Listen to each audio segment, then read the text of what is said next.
Hello everyone, कैसे हैं आप सभी। आज की वीडियो में हम बात करने वाले हैं some basic concept of chemistry के चैप्टर की कुछ प्रॉब्लम्स के बारे में।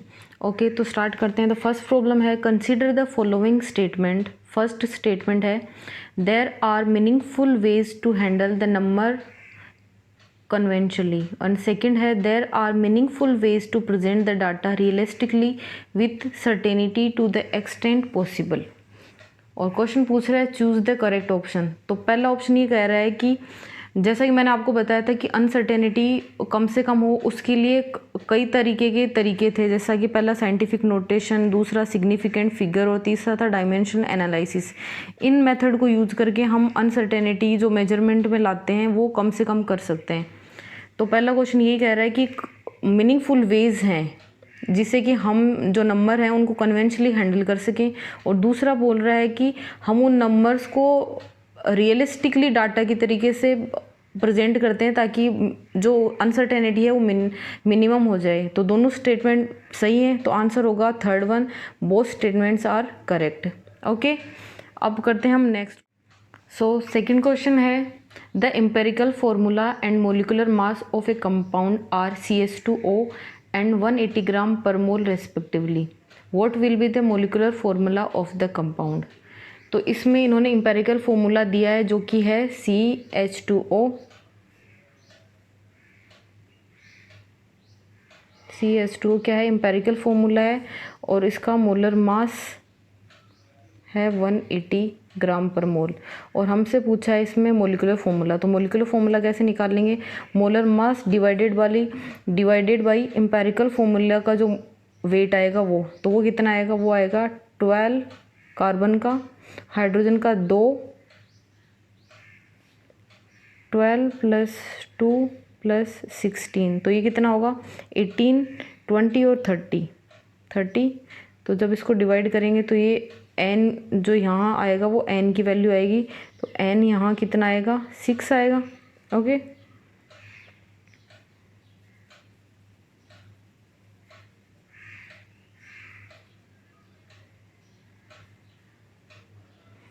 सो n = 6। तो अब जो फॉर्मूला बनेगा वो क्या होगा, CH2O का होल 6, तो वो बनेगा C6H12O6। सुना रहे, तो आंसर होगा थर्ड वन। ओके, अब करते हैं हम next problem. So third question है consider the following statements. First है matter consist of individual molecules. Second है atoms of different elements differ in mass. Choose the correct option. तो पहला ऑप्शन ये करना चाह रहे हैं कि एक पर्टिकुलर मैटर में एक इंडिविजुअल मॉलिक्यूल, मतलब एक ही टाइप के मॉलिक्यूल होते हैं, और दूसरा ये कहना चाह रहा है कि एटम है जो अगर डिफरेंट एलिमेंट है तो उनका मास भी डिफरेंट होगा। तो पहला ऐसा बात बिल्कुल नहीं है, क्योंकि मैटर क्या हो सकता है, H2O हो, सीमेंट हो, पेपर हो, कुछ भी हो सकता है। मतलब कंपाउंड भी मैटर हो सकता है और पर्टिकुलर एलिमेंट को भी हम मैटर कह सकते हैं। मतलब मैटर जो कुछ भी है यूनिवर्स में जो भी है वो सब कुछ मैटर है। तो ये बिल्कुल भी सही नहीं है कि उसमें एक मैटर में सिर्फ एक इंडिविजुअल मॉलिक्यूल ही होते हैं, उसमें डिफरेंट टाइप के मॉलिक्यूल भी होते हैं। तो पहला गलत हो गया। दूसरा कहना चाह रहा है कि atom of different element differ in mass. अगर एलिमेंट अलग अलग होंगे तो उनके एटम का मास भी अलग अलग होगा, ये बिल्कुल सही है। तो statement first is correct. Okay, अब नेक्स्ट क्वेश्चन करते हैं। ओके, तो फोर्थ क्वेश्चन कह रहा है which has maximum number of significant figures. तो किस में सबसे ज़्यादा सिग्निफिकेंट फिगर है। तो जो फर्स्ट ऑप्शन है उसमें सिग्निफिकेंट फिगर हैं 2, क्योंकि पॉइंट से पहले अगर नॉन जीरो डिजिट है तो वो जितने भी पॉइंट से पहले वाले जितने जीरो हैं वो सिर्फ उसके दशमलव की स्थिति को बता रहे हैं, ना कि वो कोई सिग्निफिकेंट फिगर नहीं माने जाएंगे। सेकंड ऑप्शन में, फर्स्ट ऑप्शन में 2 हैं, सेकंड ऑप्शन में 3 हैं, थर्ड ऑप्शन में 2 हैं, क्योंकि 10⁻⁴ वाले में कोई सिग्निफिकेंट वैल्यू नहीं काउंट होती, मैंने आपको पढ़ाया है, और फोर्थ वन में है 2। तो मैक्सिमम सिग्निफिकेंट फिगर किस में है, सेकंड ऑप्शन में। ओके, अब करते हैं नेक्स्ट क्वेश्चन। ओके, तो क्वेश्चन नंबर 5 कहना चाह रहा है what is 0.0970 written in scientific notation. तो इसमें कहना चाह रहा है कि 0.0970 को हम साइंटिफिक नोटेशन में कैसे लिखेंगे। साइंटिफिक नोटेशन मैंने आपको बताया था कि जो भी अनसर्टेनिटी है मेजरमेंट में उसको मिनिमम करने के लिए जो तरीके होते हैं, उसमें से पहला था साइंटिफिक नोटेशन। तो साइंटिफिक नोटेशन में इसको कैसे लिखेंगे, इसको लिखेंगे 0.0970 को कैसे लिखेंगे, जो ये पॉइंट है 9 से पहले वाला जो 0 है ये तो सिर्फ दशमलव की स्थिति बता रहा है, मतलब इसको हम हटा सकते हैं। तो हम क्या लिखेंगे 9.70 इंटू 10⁻⁻²। समझ में आ गया, क्योंकि 970 इसमें 3 सिग्निफिकेंट फिगर हैं तो हम उनको चेंज नहीं कर सकते। मतलब हमारा जब आंसर बन जाए उसमें हमें चेक करना है कि सिग्निफिकेंट फिगर पहले और बाद में बिल्कुल सेम रहने चाहिए, तब तो हमारा साइंटिफिक नोटेशन सही है, अदरवाइज़ हमारा साइंटिफिक नोटेशन गलत हो गया है। ओके, अब करते हैं हम नेक्स्ट क्वेश्चन। सो 6th क्वेश्चन कह रहा है which of the following options best describe the degree of uncertainty in the measurement of 16.30 ग्राम। मतलब इनमें से कौन सा, चारों में से कौन सा ऑप्शन है जो बिल्कुल सही तरीके से बता रहा है अनसर्टेनिटी की बात को। तो पहला ऑप्शन कह रहा है the uncertainty can not be determined without additional information. तो ये बात गलत है, क्योंकि एडिशनल इन्फॉर्मेशन अगर नहीं होंगी, उसमें एडिशनल इन्फॉर्मेशन की ज़रूरत ही नहीं है, क्योंकि 16.30 खुद ही बता रहा है कि उसमें कितनी अनसर्टेनिटी है। दूसरा है द क्वांटिटी इज़ एग्जैक्ट। नहीं, बिल्कुल गलत है, क्योंकि पॉइंट से पहले वाली जो क्वांटिटी होती है सिर्फ वही एग्जैक्ट मानी जाएगी, पॉइंट के बाद वाले में अनसर्टेनिटी हमेशा होती है। थर्ड ऑप्शन है ±0.10 ग्राम की। नहीं, जो पॉइंट की लास्ट वाली डिजिट होती है हमेशा उसमें अनसर्टेनिटी होती है, वो भी +-1 की। समझ आ रहा है। तो फोर्थ ऑप्शन कह रहा है 0.01 ग्राम की। बिल्कुल सही है, क्योंकि 0.01 ग्राम मतलब 16 बिल्कुल एग्जैक्ट है, 0.3 भी सही है, उसके आगे जो लास्ट डिजिट होती है उसमें हमेशा अनसर्टेनिटी रहती है। तो 0.01 ग्राम की इसमें अनसर्टेनिटी है, तो आंसर इसका होगा 4th वन। ओके, अब हम करते हैं नेक्स्ट क्वेश्चन। ओके, तो 9th क्वेश्चन कहना चाह रहा है कि if we write a result as 11.2 ml match the item of column first with column second, choose the correct option from the code given below। मतलब जो कॉलम 1 के हैं उनको कॉलम 2 से मैच करवाना है, और जो फाइनल आंसर होगा वो नीचे दिया हो गया 1 2 3 4 में से कौन सा आंसर होगा। तो फर्स्ट ए कह रहा है कि certain digit is, certain digit कौन सी है 11.2 में 11 है। The last uncertainty digit is वो है 2 है, और अनसर्टेनिटी वुड बी +-1 की अनसर्टेनिटी इसमें अभी भी है। मतलब सर्टेन डिजिट 11.2 में 11 है, और लास्ट अनसर्टेन डिजिट कौन सी होगी 2 होगी, और इसमें अनसर्टेनिटी कितनी होगी +-1 की होगी। तो ऐसा ऑप्शन कौन सा है, पहले को मैच किया हमने 3 से, दूसरे को हमने मैच किया 1 से, और तीसरे को मैच किया हमने 2 से। तो ऐसा ऑप्शन कौन सा है, ए में 3, बी में 1 और सी में 2, जो कि है पहला ऑप्शन, फर्स्ट ऑप्शन। ओके, अब करते हैं हम नेक्स्ट।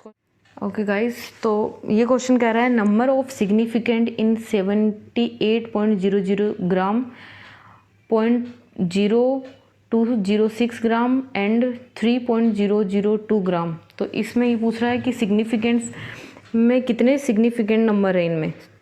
तो 78.000 में कितने हैं, 5 है, क्योंकि नॉन जीरो डिजिट पहले आ गई। अगर नॉन जीरो के बाद पॉइंट के बाद 0 0 है तो वो भी सिग्निफिकेंट फिगर मांगने जाएंगे। तो पहले में है 5, दूसरे में है 3, क्योंकि नॉन जीरो से पहले वाले जीरो सिर्फ उसकी दशमलव की पोजीशन बताते हैं, और थर्ड वन है अगर 2 नॉन जीरो के बीच में जितने भी जीरो होंगे वो भी सिग्निफिकेंट माने जाएंगे, तो वो आंसर होगा 4। तो ऐसा ऑप्शन कौन सा है जिसमें पहला 5, दूसरे में 3 और तीसरे में 4, तो वो ऑप्शन होगा हमारा 4th वन, 5, 3 एंड 4। समझ में आ गया। अगर समझ में नहीं आया तो ये वीडियो आप ढंग से दोबारा से पढ़िए, आपको ज़रूर समझ में आएगा। और अगर आप हमारे चैनल पर नए हैं तो प्लीज़ सब्सक्राइब कीजिए, और अगर आपको कोई भी प्रॉब्लम है तो कमेंट सेक्शन में मुझसे पूछ सकते हैं, और प्लीज़ लाइक कीजिए ताकि मैं मोटिवेटेड फील करूं। Thank you. अब नेक्स्ट क्वेश्चन कर। सो गाइज, ये क्वेश्चन कर रहा है equal weights of SO2 and SO3 are present in a flask. एक फ्लास्क है जिसमें SO2 और SO3 के इक्वल वेट लिए हुए हैं। तो पूछ रहा है कि mole fraction of SO2 in the mixer, तो ये कहना चाह रहे हैं कि SO2 के जो मिक्सर है जिसमें SO2 और SO3 दोनों हैं, उसमें SO2 का मोल फ्रैक्शन कितना होगा। मोल फ्रैक्शन क्या होता है, खुद के मोल अपॉन टोटल मोल। तो SO2 के मोल मान लिए कि इक्वल वेट है, मतलब SO2 का भी x है और SO3 का भी x है। अब इसके जो इसका ये तो इनका वेट आ गया, वेट अपॉन मोलिकुलर वेट, तो मोलिकुलर वेट SO2 का क्या होगा, कम होगा, और इसका ज़्यादा होगा क्योंकि इसमें एक ऑक्सीजन ज़्यादा है।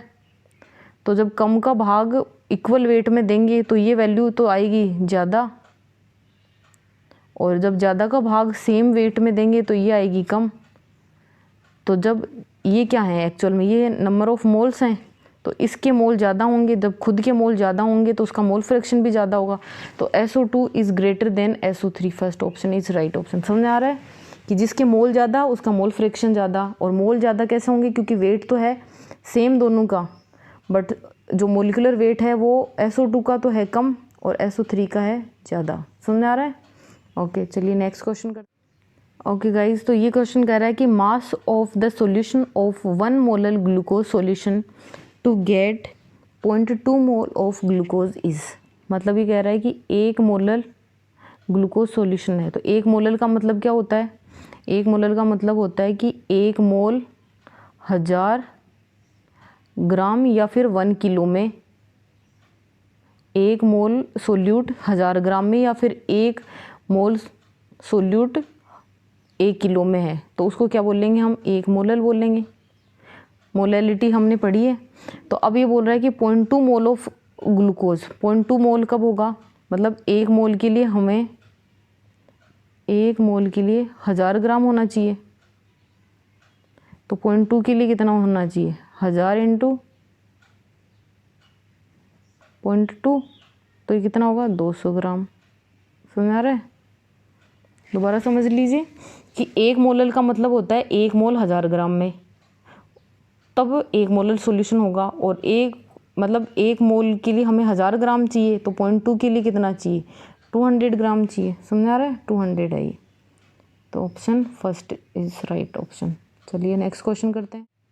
ओके तो ये क्वेश्चन है, use the data given in the following table to calculate the molar mass of naturally occurring argon. मतलब आर्गन का हमें मोलर मास निकालना है, तो उसके आइसोटोप दिए हुए हैं हमें 36 आर्गन, 38 आर्गन और 48 आर्गन, और इनका आइसोटोपिक मोलर मास भी दिया हुआ है और उनकी अबंडेंस भी दी हुई है। तो हमें जो मोलर मास निकालना है किसका, आर्गन का। तो हमें पता है कि जब आइसोटोप का मोलर मास दिया हुआ हो और उसकी अबंडेंस मतलब उसकी उपलब्धता दी हुई हो, तो हम कैसे निकालेंगे, हम निकालेंगे आइसोटोप का मोलर मास को किससे इंटू करेंगे, उसकी अबंडेंस से, बट परसेंटेज नहीं, परसेंटेज को हटा के डिवाइड बाई 100 करेंगे। तो एक मैं बताती हूँ, ऐसे करना है 35.96755 into 0.337 divide by 337 divide by 100, plus करना है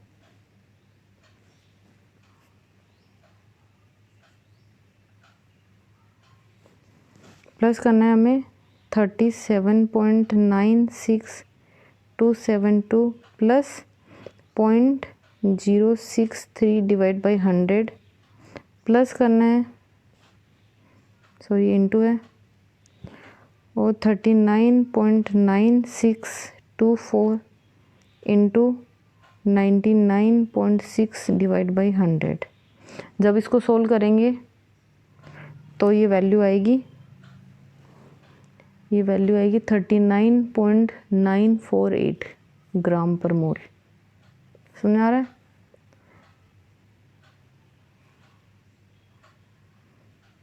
तो 39.948 मतलब फर्स्ट ऑप्शन होगा। आप इसको कैलकुलेशन खुद से कीजिए, अगर फिर भी समझ में नहीं आए तो मैं दोबारा बताऊंगी, आप मुझे कमेंट सेक्शन में कमेंट कीजिएगा। ओके चलिए नेक्स्ट क्वेश्चन करते हैं। ओके तो ये क्वेश्चन कह रहा है कि 800 gram of A 40% solution by wait was cooled 100 gram of solute precipitate, the percentage composition of remaining solution is. मतलब पूछा है कि 40% 800 ग्राम हमारे पास कोई सॉल्यूशन था जिसमें 40% वेट बाई वॉल्यूम का मतलब है वेट बाई वेट ही है।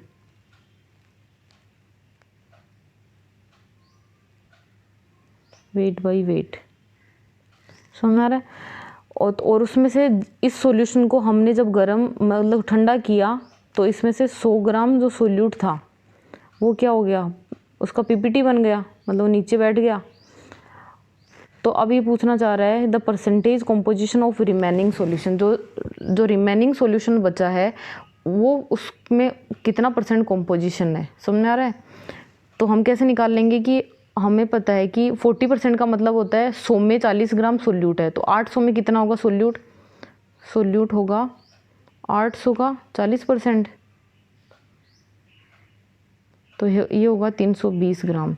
मतलब 800 में से 320 ग्राम सॉल्यूशन में, तो 320 ग्राम तो क्या है हमारा सोल्यूट है, और बचा हुआ कितना बचा 480 480 क्या है सॉल्वेंट है। अब जब हमने इसको ठंडा किया तो 320 ग्राम में से 100 ग्राम क्या हो गया, उसका पीपीटी बन गया। तो अब कितना बचा सोल्यूट हमारे पास बचा 220, और टोटल कितना 800 में से 100 का पीपीटी बन गया तो टोटल बचा 700। तो 220 बट्टा 700 करेंगे तो ये आएगा 31.4% इंटू 100 लगाएंगे। अगर इसका परसेंट कॉम्पोजिशन निकालेंगे तो वो आएगा 31.4।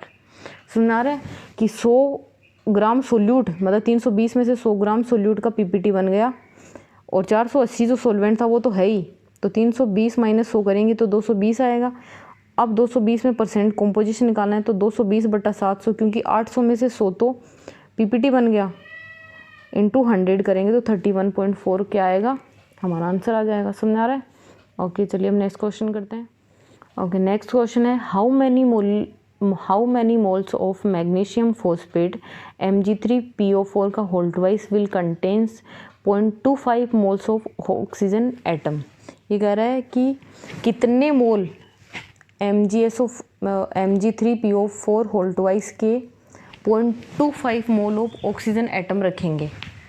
तो हमें पता है कि अगर Mg3PO4 होल्टवाइज का 1 मोल हम लेंगे तो 4 into two 8 atoms of oxygen देंगे, क्योंकि इसका अगर 1 मोल में हम देख पा रहे हैं कि 8 एटम है ऑक्सीजन के। समझ आ रहा है। तो 1 मोल कितना 8 एटम देगा, मतलब 8 एटम ऑक्सीजन अगर हमें चाहिए तो हमें 1 मोल क्या चाहिए मैग्नीशियम फॉस्फेट चाहिए।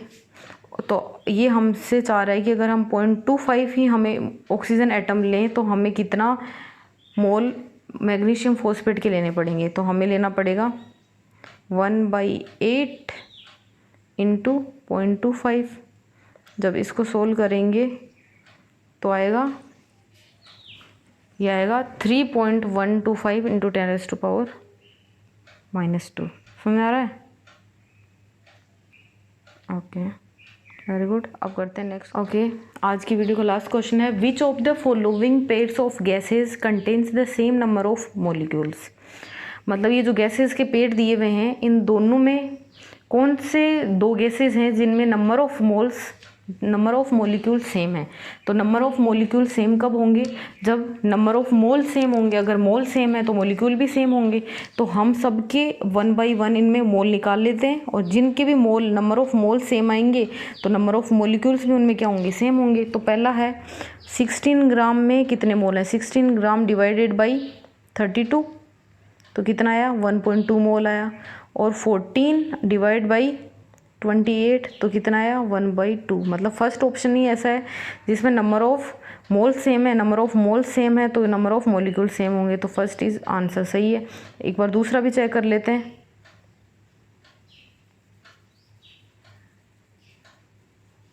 इसको इरेज कर देते हैं। तो सेकंड ऑप्शन कह रहा है कि 6 ग्राम ऑफ O2 मतलब 6 डिवाइड बाई 32, और ये बोल रहा है 22 डिवाइड बाई 44। तो ये तो आया 1/2 मोल, और ये आया 3/16। तो ये सेम नहीं है, नंबर ऑफ मोल सेम नहीं है तो नंबर ऑफ मॉलिक्यूल्स भी सेम नहीं होंगे। तो ऐसे ही आप बाकी के देख लीजिए, किसी में भी सेम नहीं है सिवाय फर्स्ट वन के। ओके तो answer is first one. Okay चलिए अब नेक्स्ट वीडियो हम स्टार्ट करते हैं next chapter. Thank you so much. अगर आप चैनल पर नए हैं तो please subscribe my channel, and like करना बिल्कुल ना भूलिए, और अगर कोई भी क्वेश्चन में प्रॉब्लम है तो प्लीज़ मुझे कमेंट कीजिएगा। Thank you so much.